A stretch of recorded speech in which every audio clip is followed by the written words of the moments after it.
Ma quête sur le bonheur m'amène ici, au Québec, où je vais aller découvrir des initiatives inspirantes qui ont une influence directe sur le bien-être et le bonheur des gens. Voici notre top 3 des initiatives bonheur en milieu de travail. En troisième position, G-Soft, une entreprise techno-éco-responsable qui détient une certification B Corp et qui met le bonheur de son personnel au cœur de ses priorités.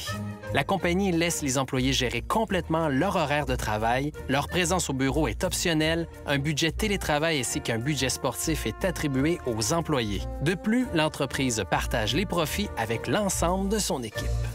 En deuxième position, Marc-Olivier Lamotte.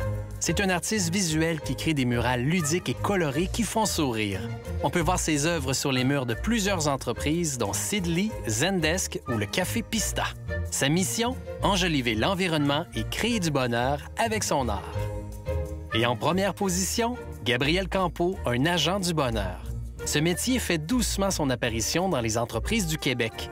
Gabriel est l'un des premiers à se lancer dans cette aventure.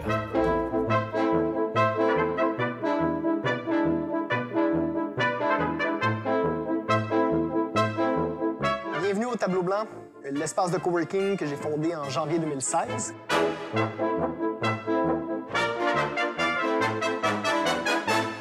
Sur ta carte d'affaires, c'est écrit Chief Happiness Officer. On pourrait quoi le traduire par agent de bonheur en milieu de travail? Oui, agent du bonheur au travail. C'est comme ça que je le traduis de façon libre. Pour les intimes, CHO. CHO, on est vraiment reparti d'un phénomène qui existait ailleurs dans le monde qu'au Québec. C'est né aux États-Unis, dans la Silicon Valley, essentiellement, chez Google et compagnie.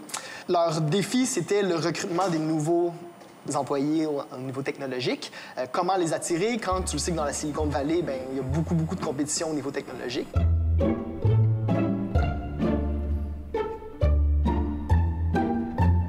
Et concrètement, qu'est-ce que ça fait un CHO finalement dans le milieu de travail? C'est une super bonne question parce que le nombre d'initiatives qu'un CHO peut prendre est presque illimité. Mais la posture du CHO, c'est toujours celui qui va prendre soin des employés, qui va prendre des initiatives concrètes au sein de l'environnement de travail pour bonifier l'expérience des employés au travail. Et là, ça peut se faire sur différents volets. Ça peut se faire au niveau du transport, ça peut se faire au niveau alimentaire, ça peut se faire au niveau de la cohésion sociale, ça peut être au niveau de l'engagement social de l'entreprise pour la fierté des employés. Il y a différentes façons, différents angles. Nous, on en a trouvé une douzaine d'angles différents sur lesquels on peut venir intervenir. Qu'est-ce qu'on peut faire pour améliorer le bonheur, le bien-être des gens au travail? Quand on parle aux employés et qu'on entend que le côté alimentaire est un défi, il n'y a pas de restaurant proche du travail, il n'y a pas de cafétéria au sein de l'espace de travail, bien, quand ça devient plusieurs employés qui mentionnent la problématique, c'est un bon indice qu'il faut s'en occuper. Après ça, bien, le nombre de solutions est presque infini. Ça peut être des partenariats avec des commerces du quartier, ça peut être de mettre un comptoir pour les employés, ça peut être d'engager un chef qui va venir faire de la nourriture pour eux de façon ponctuelle. Il faut être très créatif dans ce qu'on peut faire pour régler le problème.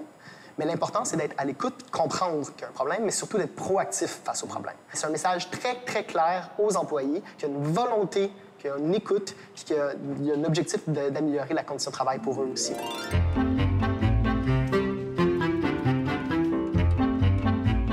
Est-ce que c'est mesurable, en quelque sorte, le bonheur des employés sur un lieu de travail?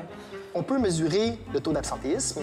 Il y a aussi le taux de départ des employés. Ça va te donner un bon indice s'ils sont contents d'être au travail ou pas. Si tu vois que la productivité, les gens se présentent au travail, mais le volume de travail abattu n'est pas assez grand, c'est que leur engagement au travail n'est pas assez grand. Fait qu'on peut travailler sur ce côté-là. Fait que oui, il y a quand même des métriques qu'on peut observer pour essayer de savoir est-ce que les actions qu'on porte vont dans le sens de satisfaire les employés.